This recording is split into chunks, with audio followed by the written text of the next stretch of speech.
பங்குனி 28 தவக்கால சிந்தனைகள்.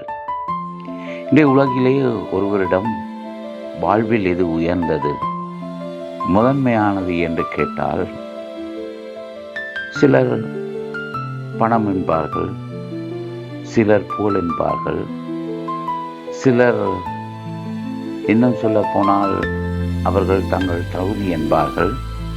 இப்படியாக அடித்துக்கொண்டே போவார்கள்.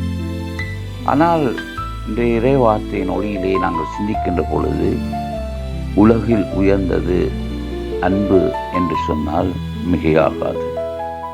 அதுவே வாழ்வின் ஊற்றாகி இருக்கின்றது.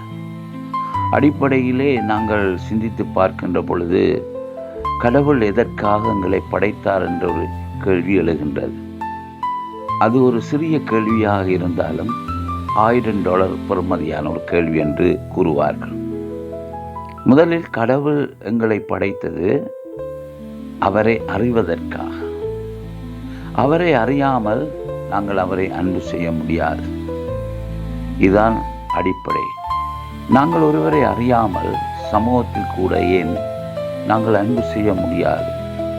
அவரை பற்றி நாங்கள் அறிய வேண்டும், அவரோடு பழக வேண்டும், உறவாட வேண்டும். இப்படியாக அவரை பற்றி அறிகின்ற பொழுதுதான் நாங்கள் அவரை அன்பு செய்கின்றோம். அதே வழியில் இரண்டாவதாக கடவுள் எதற்காக எங்களை படைத்தார் என்றால் அவரையும் அடுத்திருப்பவரையும் அன்பு செய்வதற்காக. இதுதான் இரண்டாவது மிகவும் முக்கியமானது. நாங்கள் 2 கட்டளைகளில் இயேசு 10 கட்டளையை அவர் நமக்கு நிறைவாக்கி கொடுத்தார். மூன்றாவதாக அவர் எங்களை எதற்காக படைத்தார் என்றால் இறுதியிலே நாங்கள் அவரை அடைவதற்கு. ஏனென்றால் நாங்கள் எங்கிருந்து வந்தோம் அங்குதானே போக வேண்டும்.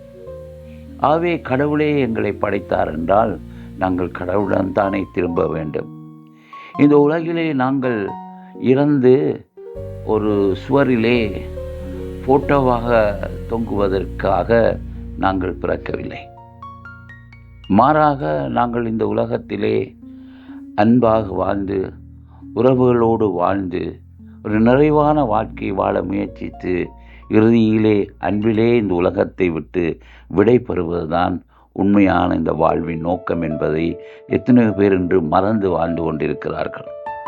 இன்று காசு, பணம், மதிப்பு, செல்வாக்கு இவற்றைத்தான் மையமாக வைத்து இன்று எத்தனையோ பேர் வாழ்ந்து கொண்டிருக்கிறார்கள். இன்றைய நற்செய்தியிலே இயேசு தெளிவாக சொல்லுகின்றார்.